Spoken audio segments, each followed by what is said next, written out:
Paano nga ba ma-withdraw yung na-transact na or na-transfer na GGibs dun sa inyong credit card? What is up mga paps, and welcome back naman po sa ating channel. In this video naman po is ituturo ko na po sa inyo kung paano nga ba natin ma-withdraw yung na-transfer dun sa ating credit card na GGibs loan. So I decided to make this video mga paps dahil marami pong nagko-comment nun sa ating previous video about how to convert GGibs to cash, kung paano nga ma-withdraw once na transfer na yung GGibs dun sa ating credit card.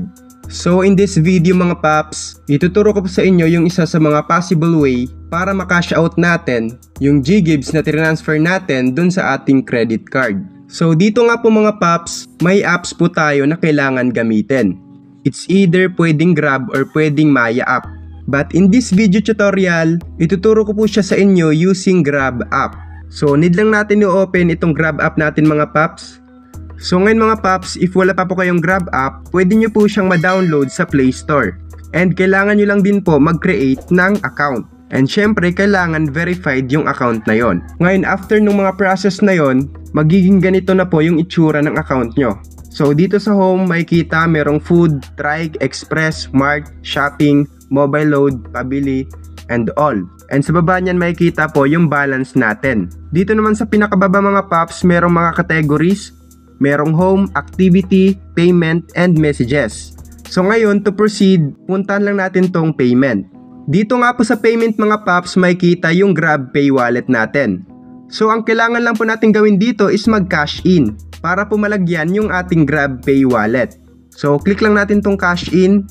Then dito mga paps, merong makikita ang cash in methods. Pwedeng e-wallets with InstaPay, online banking with InstaPay, link bank account, cards, and store. Since yung i-cash out natin dito is yung GGibs na transfer dun sa ating credit card, piliin lang natin yung cards.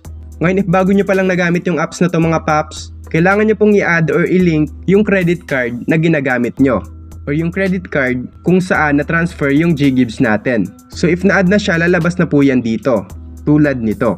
Ngayon select mo lang yung card na yon, then kailangan nyo lang po ilagay yung mga card details. So dito naman po mga paps, need lang natin makapag-select ng top up value. So nasa sayo na po yun kung magkano yung i-cash in nyo dito or kung magkano yung gusto mong ma-withdraw mula dun sa inyong credit card. Then after that, confirm lang natin mga paps. Ngayon mga paps, after po natin makapag-cash in sa ating GrabPay wallet, need naman po natin itong i-transfer para ma-cash out po natin siya. So dito ulit sa payment, click lang natin tong transfer. So dito pwede mo siyang i-send to contacts, to bank account, or to e-wallets.